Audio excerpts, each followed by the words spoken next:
Hey, what's up, everyone? So today we're going to be talking about Bone Key, a supernatural novel. This is the third one in the series, and this one obviously revolves around Sam and Dean, except this time they're going to Key West, Florida, which in the TV show, I don't think they ever went to any location like that, so it was pretty interesting for them to go there.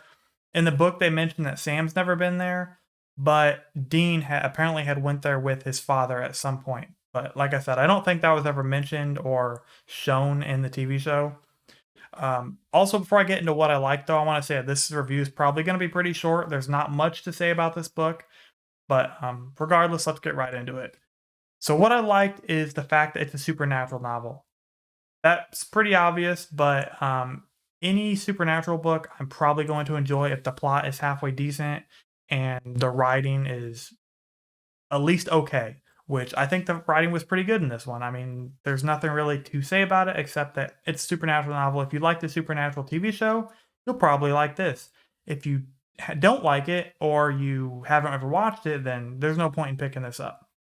But the second thing I really liked is the setting, which is Key West, Florida, like I said. That's a pretty unique spot for them. It was really cool seeing them in a summer, vacation spot rather than the typical Midwest area where they're usually at in the show. And then the final thing I liked about this is just the continuity of it.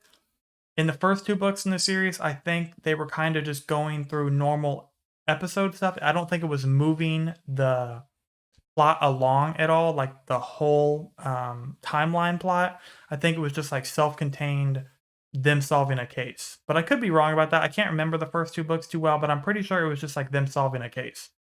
In this one, though, there are references to what's going on with Dean specifically in the larger series. So I like the fact that they included that, and I'm expecting that in future books, which are already out, they've been out for a long time, the same thing is going to happen. They're probably going to tie it into the larger continuity.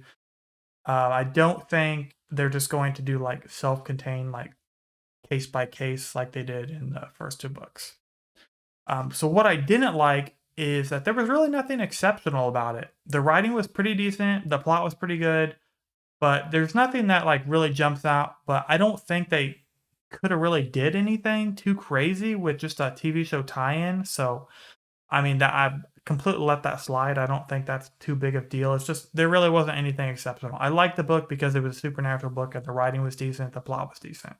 Nothing else to really say about that. Who should read it though? Well, it should be obvious, but supernatural fans. If you're not a supernatural fan or you've never seen the TV show, don't pick it up, don't read it. If you are a fan though, definitely check it out. It's a pretty decent book. The plot is above average, I guess. So yeah, that's really all I have to say about this book. Thanks for watching, and I will see you in the next review.